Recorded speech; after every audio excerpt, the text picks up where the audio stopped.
위인전을 좀 많이 읽어봤던 것 같아요. 그리고 세계적으로 네노라고 하는 사람의 성장 과정과 그의 일대기를 중심으로 해서 좀 읽어봤어요. 그리고 또 내가 목사이기 때문에 기독교 전례에서 나오는 그러한 이야기들이 있거든요. 그러한 것들을 책으로 써서 이렇게 팔았던 것이 있는데, 그러한 신앙인들의 그 모습도 이렇게 살펴봤어요. 그리고 저는 참 부족하고 참 문제가 많고 연약한데요, 정말 좋은 선생님, 좋은 선배들이 참 많이 있었어요. 그래서 그분이 이제 길라잡이가 되었는데요, 제가요 위인전이라든가 기독교 전례 속에 있는 신앙인이라든가 그리고 나에게 있어서 내가 존경하는 목사님들, 선배님들을 이렇게 이야기를 들으면서 하나의 결론을 갖게 되었어요. 그것은 뭐냐라고 할 때 우리 함께 따라서 해보십시다. 살아있는 한 끝은 없다. 나이가 몇 살이거든요, 죽기 전까지는 끝난 것이 없어요. 끝난 것이 끝난 게 아니야. 내가 살아있다면 그것은 끝난 게 아니에요. 이 말은요, 살아있다면 아직 가능성이 있다고 하는 것이고요, 살아있다면 해야 할 일이 남아있다고 하는 것이고요, 살아있다고 한다면 내가 성취해야 할 것이 있다고 하는 것이고요, 내가 살아있다면 내가 남겨두어야 할 일들이 있다는 거예요. 정말 여러분과 제가 오늘을 살고 있다고 한다면요, 오늘 나는 무엇인가 할 수 있는 사람이에요. 나에게는요 해야 할 일이 있어요. 나에게는요 누구에게 남겨주어야 할 일들이 있어요. 이러한 인생과 삶을 살아감에 있어서 정말 우리에게 필요한 것이 뭐냐?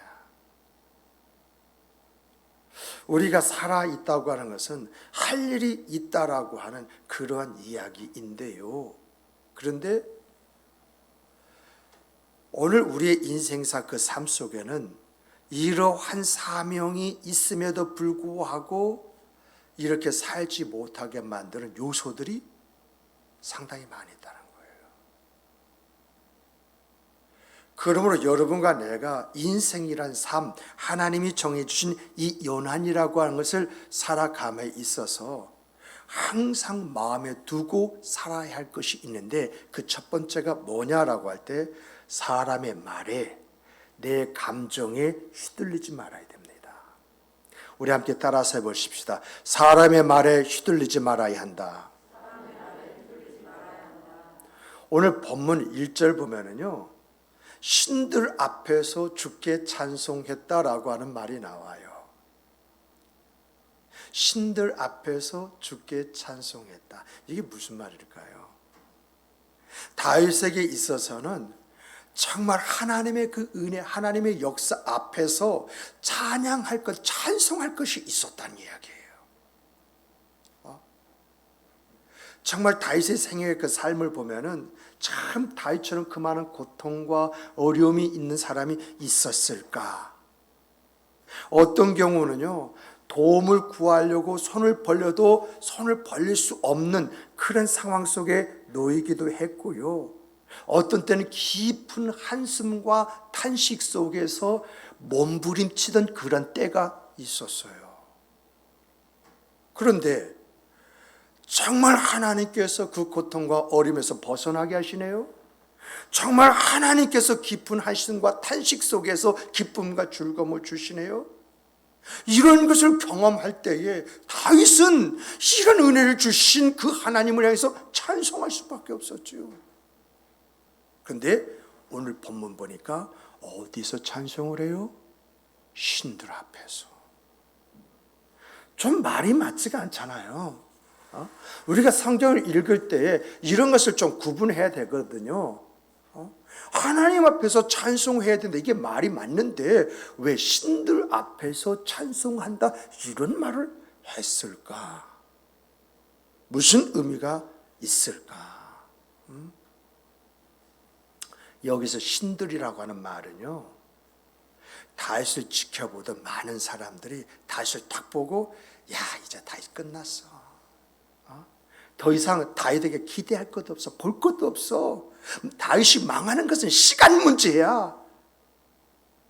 다윗에 대해서 소생 불가를 이제 이야기하면서요, 누굴 빌어서 이 말을 하느냐라고 할 때 그 당시에는요, 지역마다 마을마다 나라마다 자기네들이 섬기는 신들이 있었거든요. 그래서 이들이 말을 할 때마다 그들의 신을 두고 내가 내 신의 이름으로 말하노니, 내가 내 신 앞에서 맹세하노니 이렇게 이야기했거든요. 이것이 그 당시의 관행적 표현이었거든요. 그러니까 자기들이 섬기는 이름으로 다윗 끝났어. 다윗 더 이상 볼 것 없어. 다윗 망하는 거 그거 시간 문제야. 이렇게 말했다는 거예요. 이렇게 서슴없이 말하는 그들을 향해서 내가 찬양하리이다. 이 말은 하나님의 일들과 하나님의 역사하심이 나에게 주어지고 나타날 것인데, 너희들이 신의 이름으로 날 이야기했느냐? 너희들에게 부끄러움이 임할 것이다. 그 이야기예요. 그러니까 신들 앞에서 찬송할 것이다 라고 하는 이 내용 속에 담겨 있는 그 뜻이 얼마나 커요. 너희들의 신의 이름으로 나를 저주하고 나에 대해서 이러쿵저러쿵 이야기하는데 너희들의 말이 얼마나 무의미하고 너희들의 신들의 말로 너희들이 그 말하는데 너희 신들이 얼마나 무가치한 것을 내가 보여주리라.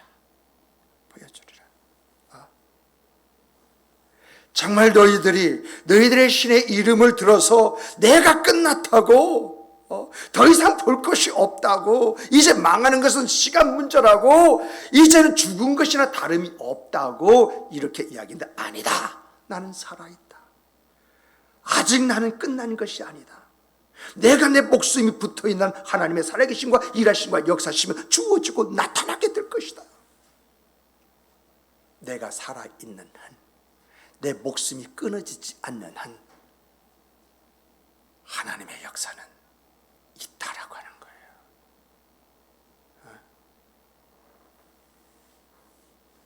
바로 오늘 본문이요, 이것이 핵심이에요. 핵심.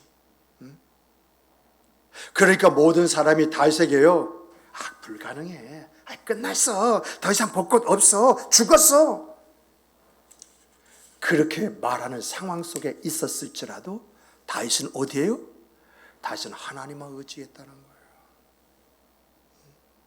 사람들의 말에 귀를 기울이지 않고 사람들이 하는 말에 마음이 빼앗기지 않고 오직 하나님만 바라보면서, 사람들이여 심지어 어떻게 그렇게 되는가 봐. 내가 그렇게 되면 내 손에 장을 지지지. 이렇게 이야기를 하는 그 소리가 들릴지라도 그 마음이 변개하지 아니했다는 것입니다. 이런 다윗의 모습을 보면서 오늘 우리 크리스찬의 모습들을 한번 살펴보면요, 왜 이렇게 누가 옆에서 말 한마디 하면 훅 하고 그저 가버려요? 이단이 와서요, 말 한마디 한 거 왜 이렇게 훅 하고 넘어가 버려요? 꼭 그렇게 신앙생활 해야 돼? 이 말 한마디에 훅 하고 왜 넘어가요? 참 그런 거 보면은 참 제가요, 목사이지만 어떻게 해야 할지 몰라요. 그런데 그런 가운데에도 참 감사한 것은요, 우리 교회 성도들에게는요, 이 다윗과 같은 신앙이 있다는 거예요. 누가 옆에서요 부정적인 말을 이제 한다고 하면은요, 앞서 네네네, 네 하고요, 더 이상 가깝게 하지 않아요. 독야 청청이란 말이죠. 그런 모습을 옆에서 지켜봐요. 또 제가요, 여러분들에게 좀 부담스러운 그러한 이야기를 할지라도요, 여러분들 목사님의 저 말을 어떻게 내가 받아서 어떻게 그걸 만들어낼 수 있을까, 이 생각을 해요. 우리 잘 아는 대로 포럼도 그렇잖아요. 세미나도 그렇잖아요. 우리 십자가와 간판, 그것도 그렇잖아요. 방송 장비 디지털 바꾸는 그것도 그렇잖아요. 여러분 화장실과 주방 가보셨어요? 화장실 가는 사람마다 이구동성으로 이야 너무 좋다. 제가요 참 그거 내게도 이런 일이 있을 줄 몰랐는데요, 이게 대상포진이라는 녀석이 왔대요. 근데 머리로 왔대요.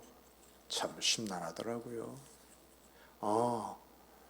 이 녀석이 머리로면 이런 증상이 있구나. 요즘에 그것을 아주 몸으로 아주 느끼고 있어요. 그런데 이 이야기를 듣고, 목사님, 이럴 때는 잘 먹고 잘 쉬셔야 됩니다. 그래가지고요, 어떤 분은요, 참 모처럼 만에 회도요, 참 잘 먹고요, 또요, 장어 있지 않습니까? 스태미나 음식입니다. 그 비싼데 말입니다. 그리고 또 어떤 분은 목사님 조금만 기다려 보세요 하고 수익 이야기도 하고, 또 들릴 말을 보니까 참 이런 말 설교조 해야 되는지 모르겠습니다만은 무슨 탕이라고 그런 이야기도 좀 이렇게 나오기도 하고요. 근데 중요한 것은요, 그 소리를 들을 때에 눈물이 나와요. 내가 여러분들에게 이런 사랑을 받고 있구나, 얼마나 감사하고 고마운지요. 그러다 보니까 마음속으로 하나님이 여러분이 행한 대로 갚아주실 것이다. 하나님이 우리 교회 성도들과 함께 해주실 것이다. 하나님께서 역사하실 때 역사의 주인공으로 우리들을 세워주실 것이다. 여러분, 성경을 보면요, 누차 여러분에게 말했지만 잘되고 잘못되고 어가는요 10년 안에 결정이 되었습니다.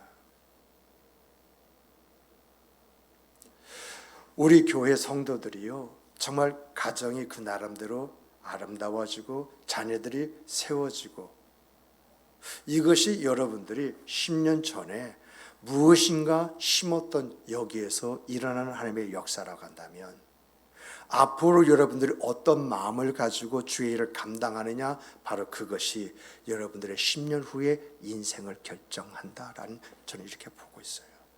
왜요? 성경에서 그것을 보여주기 때문에 그렇습니다. 그러므로 사람들의 말에 흔들리지 않고, 우리의 감정에 흔들리지 않고, 오직 믿음 안에서 여러분을 세워나가는 귀한 여러분의 생과 그 삶 속에서 이런 하나님의 역사, 이런 하나님의 축복이 있기를 주의 이름으로 축원합니다. 정말 아름다운 간증이 우리의 생의 삶에 입에서 나오는 기쁨이요 즐거움이 되기를 소망합니다. 두 번째를 보면요, 한번 따라서 해보십시다. 하나님 말씀보다 앞서는 것은 없다. 우리 2절 한번 읽어보실까요? 2절 다 같이 한번 보십시다. 자, 2절입니다. 내가 주의 성전을 향하여 예배하며, 우리 다 같이 읽어보십시다. 자, 성경 찾아놓으세요. 다 읽어보십시다. 내가 주의 성전을 향하여 예배하며 주의 인자하심과 성실하심으로 말미암아 주의 이름에 감사하오리니 이는 주께서 주의 말씀을 주의 모든 이름보다 높게 하셨습니다. 자, 여기 하반절을 보면요, 이는 주께서 주의 말씀을 주의 모든 이름보다 높게 하셨습니다. 이렇게 기록되어 있어요. 이 말은 무슨 말이냐면 이 세상 모든 것은 하나님의 말씀에 의하여 이루어진다. 이렇게 하나님의 말씀에 의해서 이루어지는 것이지 사람의 생각과 판단과 말에 의해서 사람의 수고와 노력에 의해서 그것이 이루어지는 것이 아니다라고 하는 그런 이야기예요. 그래서 모든 이름 위에 높게 두었다. 뭘 높게 두었어요? 뭘 높게 두었다는 것입니까? 주의 말씀을. 그래서 하나님의 말씀보다 앞서는 것은 없다라고 이렇게 여기에서 이야기를 하고 있는 것이거든요.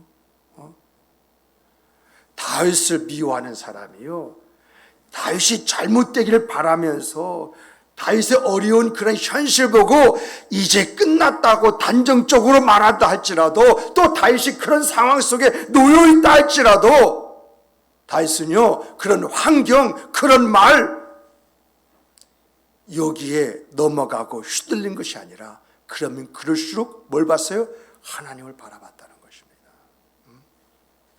사람들이요, 자기의 신의 이름을 등장시키면서 우리 신이 그렇게 할 거야, 봐, 증거 봐, 징조가 나타났잖아, 이렇게 말하는 그런 일이 벌어졌지만 다윗은요, 흔들림이 없었다는 거예요.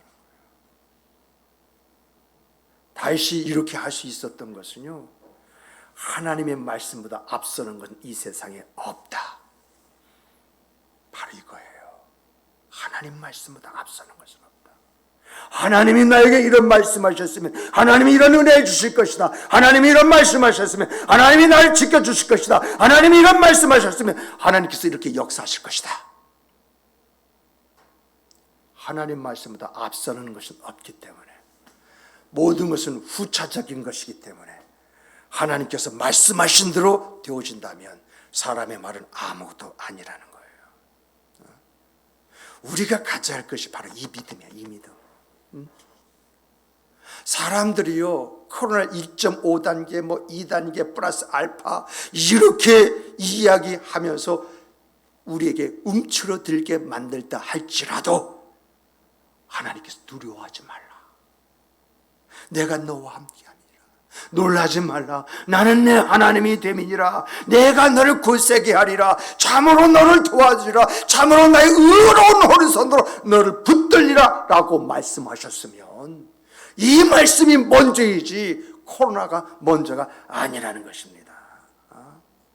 이런 말씀이 내게 있으면 이 말씀을 붙잡고 이 믿음 안에서 우리의 어려움을 극복하고 우리의 두려움을 이겨내야 한다라고 하는 그런 이야기거든요. 7절 말씀 한번 보세요. 7절입니다. 내가 환난 중에 다닐지라도 주께서 나를 살아나게 하시고, 여러분, 환난 중에 다닐지라도 사람들이 말한 대로 그런 일들이 있었다라고 하는 것이지요. 근데 주께서 나를 살아나게 하시고 주의 손을 펴사 내 원수의 분노를 막으시며 주의 오른손이 나를 구원하시리이다. 모든 사람이 안 된다고, 끝이라고 이렇게 말을 했지만 그 이면에는 하나님의 손이 있다는 거예요. 그래서 6절을 보면은요, 하느님은요, 높이 계셔도 낮은 나를 보시고 멀리서도 교만한 자를 아신다라고 이렇게 이야기하고 있어요. 사람들은 하나님이 자기를 보신다는 것을 알지 못하지만은 다윗은 하나님은 자기를 보신다, 이걸 알고 있었다는 그런 이야기예요. 그렇기 때문에 어떻게 해요? 하나님의 말씀을 그는 붙잡는다는 거예요. 하나님 말씀보다 앞서는 것은 없다는 거죠. 하나님 말씀대로 될 것이라는 거죠. 자기의 믿음대로 하나님이 역사하실 것이라는 그런 이야기죠. 성경을 보면요, 히스기야라는 사람이 등장을 해요. 히스기야 왕이 어느 날 갑자기 중병에 걸렸는데 일어나질 못하는 거예요. 그래서 이제 용하다는 그런 의사를 다 대동하는데 이게 회복이 안 되는 거예요. 그런 가운데 이사야 선지자가 왔다라고 하는 그런 말 듣고 선지자가 기도해 주면, 선지자가 주의 이름으로 명령하면 그러면 내 병이 낫을 것이다, 이런 믿음의 확신을 가지고 만났는데, 이사야가 말하면 왕이여, 왕은 이 눕는 이 자리에서 일어서지 못할 것입니다. 왕은 죽게 될 것입니다. 이렇게 말하네요. 얼마나 충격적인지요. 이 히스기야 그 말 듣고 울면서 기도했는데, 이사야서에다가 뭐라고 기록하느냐 하면은, 이 히스기야가 우는 그 모습이 마치 제비같이 악같이 지적이며 비둘기같이 슬피 울었다고 이렇게 이야기를 해요. 근데요, 히스기야가 선한 왕 가운데 한 사람이 됐던 것은요, 그는 그 죽음 앞에서 그 현실만 보지 않았어요. 비록 하나님이 죽을 것이다 이렇게 말씀하셨기 때문에 죽을 수밖에 없다 할지라도, 그는요 하나님이 다윗과 맺은 언약을 기억을 합니다. 하나님께서 다윗에게 내 왕위를 영원토록 지켜주시겠다는 그 말씀, 그 말씀을 확 붙잡는 거예요. 그 말씀에 의지해서 자기 앞에 죽음이란 벽이 놓여져 있잖아요. 그런데 죽음이란 벽을 보는 것이 아니라 벽 이면에 하나님의 성전이 있었거든요. 그 성전은 누가 좌정하고 계세요? 하나님이. 그래서 벽을 보았다라고 하는 것은 절망을 보았다라는 것이 아니라 벽 이면에, 절망 이면에 하나님의 성전이 계시고 그 성전은 하나님이 계심으로 하나님을 보았다라고 하는 이야기예요. 그리고 그 하나님 앞에 기도하잖아요. 하나님, 내가 하나님 앞에 나가 예배하기를 원합니다.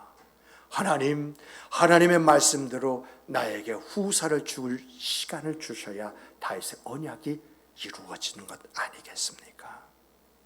그랬더니 하나님께서 네가 3일 후에 내게 나와 예배하게 되리라. 내가 내 생명을 15년 동안 연장시켜 주리라. 그래서 히스기야 아들 므낫세가 태어나잖아요.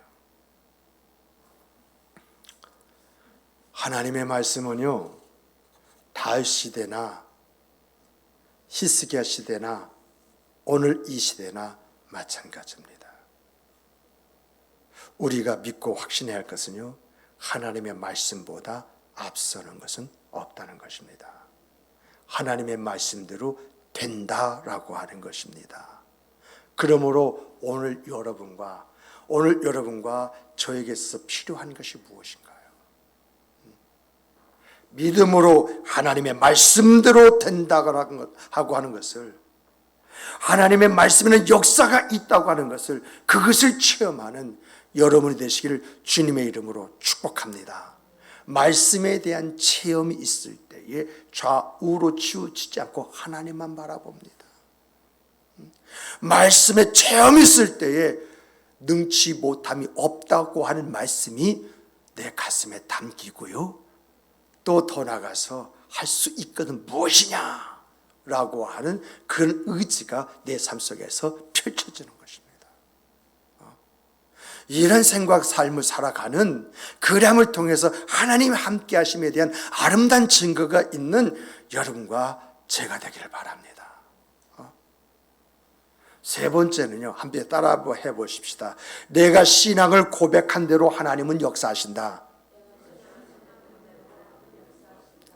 내가 어떤 신앙을 갖고 있든지 그것을 믿음을 가지고 고백하면요, 그 고백을 들으신 그 하나님께서 역사하신다라고 하는 거거든요. 시편 23편이 그것을 이야기해 주고 있지 않습니까? 시편 23편 배경이 뭐예요? 아들 압살롬이 쿠데타를 일으켜가지고 예루살렘이 점령당했네요. 졸지에 피난인데 도망자가 되어버렸네요. 예루살렘 성에서 들려오는 그 소리가 다윗을 잡기 위하여 다윗이 어디 있느냐 다윗을 찾는 소리와 함께 이제 다윗의 시대는 끝나고 새로운 시대가 도래했다고 하는 그런 소리가 들려오지 않습니까? 그런데 이 다윗이 도망가는 길을 멈추고 예루살렘을 바라보면서 거기에서 하나님 앞에 제사를 드리고 거기서 시를 쓰는데 그 시가 시편 23편이잖아요. 그 시편 23편 끝을 보면은 주께서 내 원수의 목전에서 내게 상을 베푸시고라고 하는 그러한 말이 거기에서 담기게 되어집니다. 이것이 다윗의 신앙 고백이지요. 그런데 이런 고백을 할 때 그 주변에 누가 있었습니까?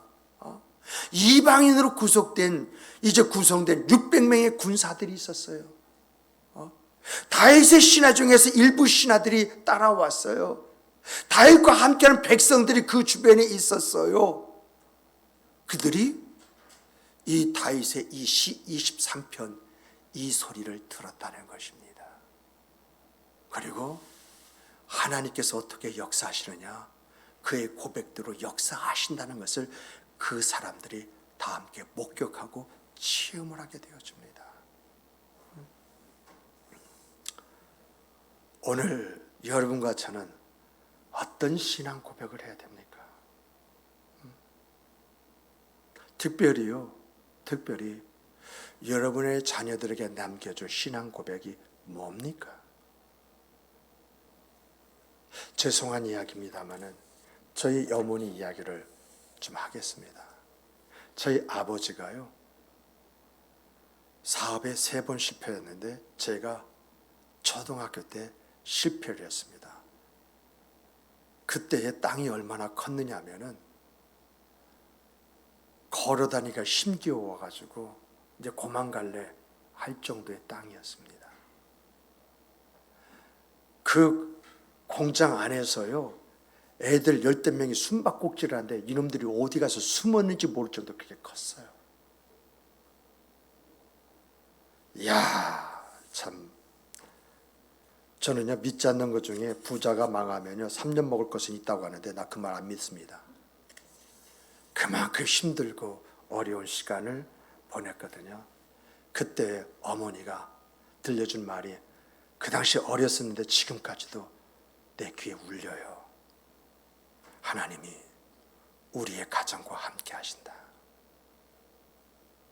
하나님이 우리의 가정과 함께 하신다는 말, 지금까지도 잊혀지지 않는 말입니다. 그때가 초등학교 3학년 때인가? 그런데 얼마나 어머니가 그런 말을 많이 했으면 이게 내 귀에 배겨있겠습니까? 또 가정이 어떤 위기에 봉착을 했어요. 그 봉착을 했을 때에 그 어머니가 하시는 말씀, 하나님이 우리를 건져주실 것이다. 가족이 쪼개져야 되는 어떤 그런 상황 속에 있었을 때에 하나님께서 우리를 건져주실 것이다. 건져줄 것이다. 그래서 아버지만 혼자 어머니 중에서 우리 가족이 이렇게 살았어요. 그때마다 어머니가 들려주시던 이야기가 하나님이 우리 가족을 건져주실 것이다. 잘 살다가요, 갑자기 이 환경이 바뀌어버리니까 어떻게 해야 할지 모르는 거예요. 그러다 보니까 형님들이 막 방황하는 거죠. 그랬을 때 저희 어머니가 들려줬던 말이요, 하나님이 너희를 붙잡아 주시고 너희들을 세워주실 것이다.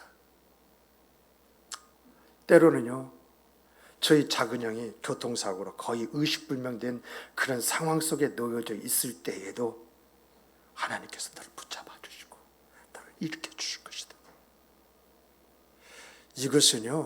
이것은 고백이 아니라 거의 비명에 가까운 그 그런 이야기 했었어요. 제가요 참 방황을 많이 했거든요. 참 어디에 상처를 입은 것이 상처가 인생을 굉장히 뒤바꿔 놨어요. 그런데 저희 어머니는요 그냥 저에게 늘 하신 말씀이 하나님이 너를 통해서 큰 일을 이루실 것이다. 내가 볼 때는요 전혀 가능성이 없어요. 그럼에도 불구하고 어머니는 그 말씀들을요 자식들에게 저에게 들려주셨어요. 이런 어머니의 고백은요 어머니의 신앙 고백이자 우리가 살아가면서 체험할 예언이었어요. 예언. 그때는 몰랐는데요 지금 와서 보니까 이건 어머니의 예언이었어요.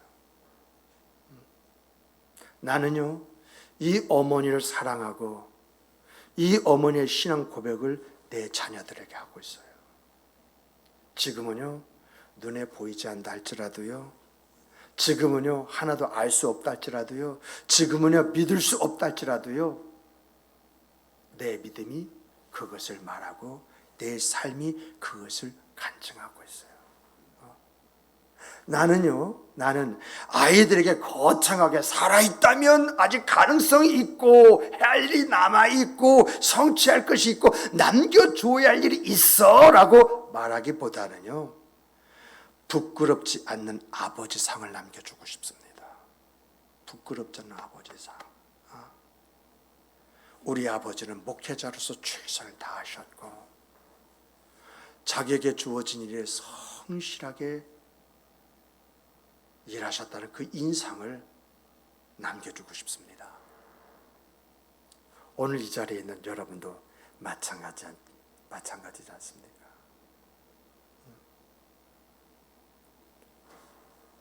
정말 오늘 우리의 마음 안에는 다 동일한 그런 마음들이 있어요. 그러므로 오늘 우리들이요 생각할 것이 좀 있습니다. 한번 따라서 해보십시다.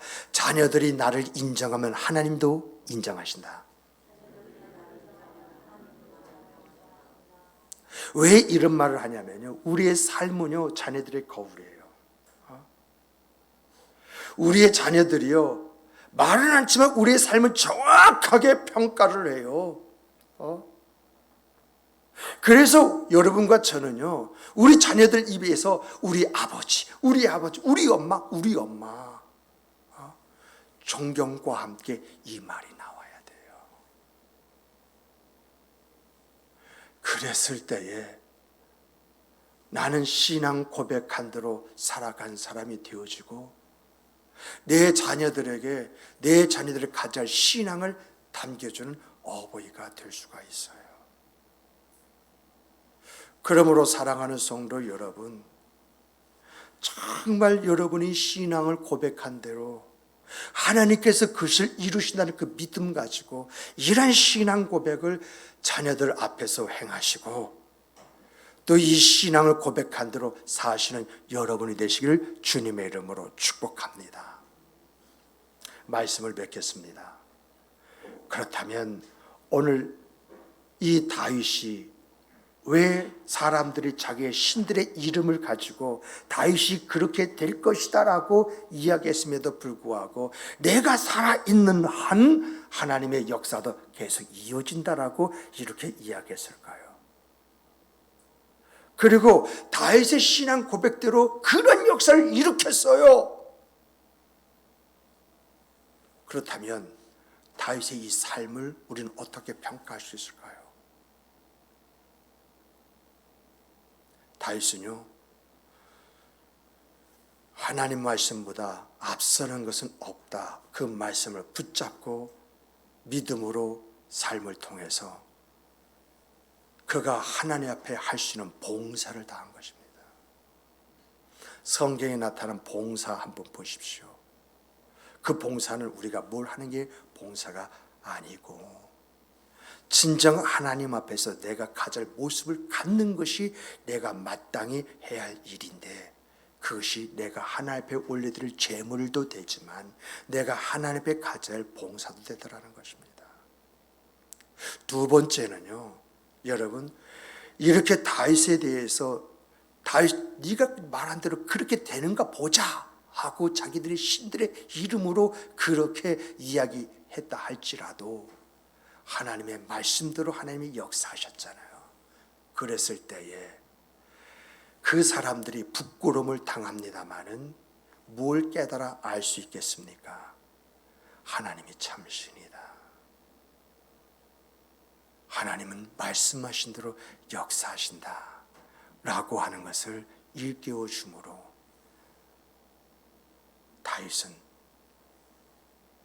다윗에 대해서 끝났다고 하는 그런 사람에게 하나님 살아계심을, 일하심을, 역사하심을 들고 나타내는 봉사를 하지 않았습니까? 그러므로 오늘 우리가 신앙의 그 삶을 가지면서 가져야 할 것은 뭐냐라고 할 때, 내가 주 안에서 그 말씀을 가슴에 품고 믿음 생활하는 것이 누군가 날 보고 있다는 것입니다. 그런데 저는 누가 그걸 제일 자세히 보겠느냐? 내 자식들이라는 거죠. 그래서 내 가정이 천대만대 하나님의 은혜를 얻는 믿음의 가정이 되기를 원한다고 한다면 내가 그 자녀들에게 무엇을 보여줘야 할 것이냐? 여러분의 신앙을 보여주십시오. 그리고 여러분의 신앙의 고백을 많이 하십시오. 그 고백은요, 내가 이루어야 할 것이 아니라 그 고백을 통해서 하나님의 일하시고 역사하심이.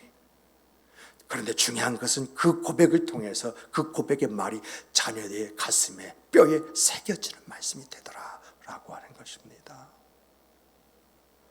그러므로 사랑하는 성도 여러분, 나의 신앙 고백이 하나님을 위한 나의 봉사일 수가 있고, 또 내가 내 자녀들에게 심어주는 그런 봉사일 수도 있다는 이 생각 속에서 여러분 말씀을 붙잡으십시오. 말씀을 가지고 예언하십시오. 말씀을 가지고 축복하십시오. 말씀을 가지고 일으켜 세우십시오. 말씀을 가지고 여러분을 드러내고 나타내십시오. 거기에서 부자지간의 아름다움이 싹이 트게 되어지는 것이고, 내가 자녀들에게 보여줄 인상을 심어줄 수 있는 것이고요, 그 자녀들이 아름답게 세움을 입는 것입니다. 이런 생각, 그 삶을 만들어가고 이루어가는, 그래서 하나님 안에서 내 가정, 내 자녀를 바라보면서 기뻐하고 즐거움 속에 아름다운 찬양이 있는 여러분과 제가 되기를 주님의 이름으로 축복합니다. 기도하시겠습니다.